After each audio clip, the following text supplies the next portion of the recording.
Bonjour et bienvenue dans cette nouvelle session de batch cooking. Donc la liste des plats pour cette semaine, ça va être des artichauts farcis, cake poivron feta, velouté lentilles corail, une quiche épinards ricotta et des baguettes garnies.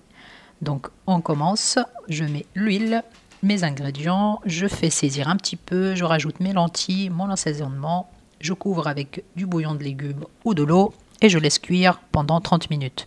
Donc le plat suivant, j'ai mis la matière grasse, les oignons, le poulet, j'assaisonne comme d'habitude. Je laisse mijoter tranquillement jusqu'à la cuisson totale des blancs de poulet. Donc après, je réserve de côté pour l'étape suivante. Donc là, je mets comme d'habitude mon huile, l'ail, les oignons. Je fais revenir le tout.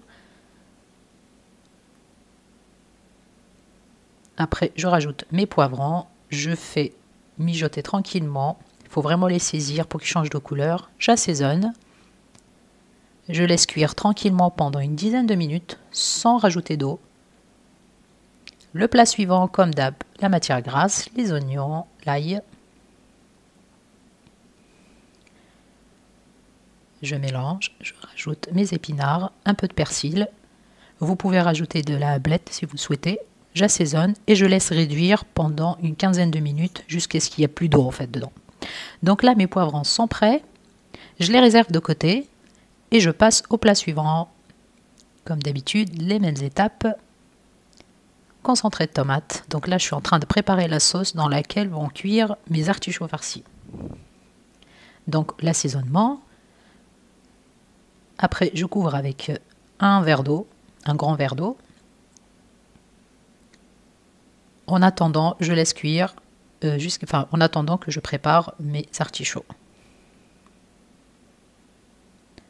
Donc mes artichauts, je les ai nettoyés, je les ai mis dans de l'eau citronnée pour qu'ils ne noircissent pas. Et là, je prépare ma farce à base de poulet que j'ai préparé précédemment. Là, j'ai rajouté un petit peu d'épinards, ricotta, je rectifie le sel, un peu de poivre. Et je vais rajouter un œuf juste pour lier la farce. Donc, comme vous voyez, j'ai pas mis l'œuf entier et moi j'ai fait que 4 artichauts pour le coup. Donc, je garnis mes fonds d'artichauts. Après, je les plonge directement dans la sauce. Là, je passe à la préparation de mon cake. Donc, les œufs, le lait, l'huile. J'assaisonne. Donc, je commence par mélanger tous les ingrédients en liquide. Après, je rajoute les secs. Comme vous voyez, mes poivrons ont bien refroidi. Donc, je rajoute un petit peu. Je mélange la farine avec la levure, bien sûr, et le feta coupé en cubes. Faites attention au sel parce que le feta, comme vous savez, c'est un peu salé. Bien sûr, comme d'habitude, vous aurez la liste des ingrédients juste en dessous de la vidéo. Mon four est en train de chauffer à 180 degrés. Je mets le tout dans mon moule à cake. J'ai décoré avec quelques tomates cerises qui me restaient dans le frigo. Ce n'est pas obligatoire. Vous pouvez aussi rajouter quelques lamelles de poivron si vous souhaitez. Donc après, j'enfourne le tout pour 180 degrés pendant 40 minutes. Je passe au plat suivant. Donc là, c'est la quiche ricotta épinards. Donc mes épinards sont cuits, refroidis. J'ai mis mon fond de tarte, j'ai rajouté ma ricotta.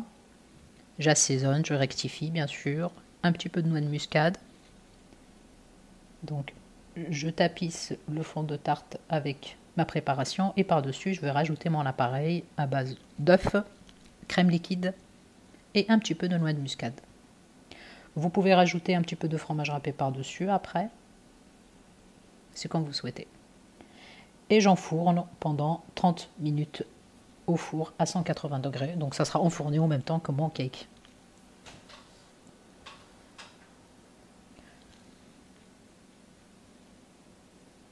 Un petit peu d'herbe de Provence.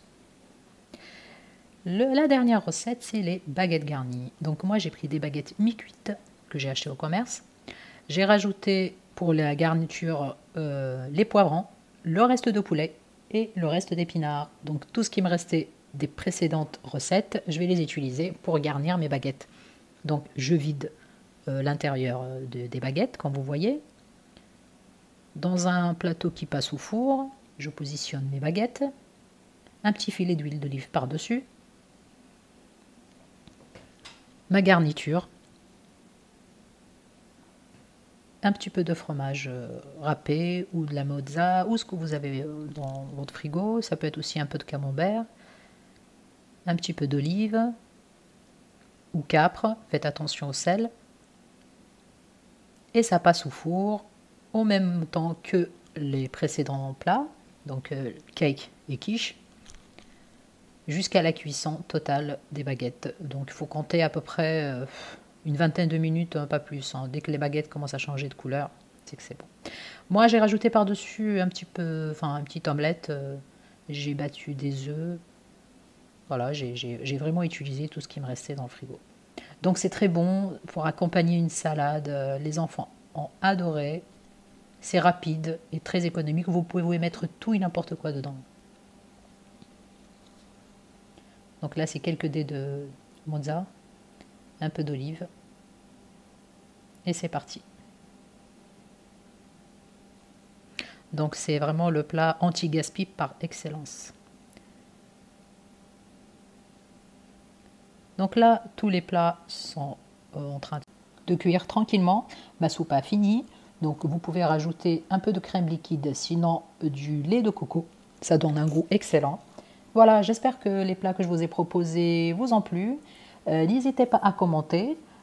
Partagez au max, bien sûr, si la vidéo vous a plu. Et je vous dis à très bientôt. Au revoir.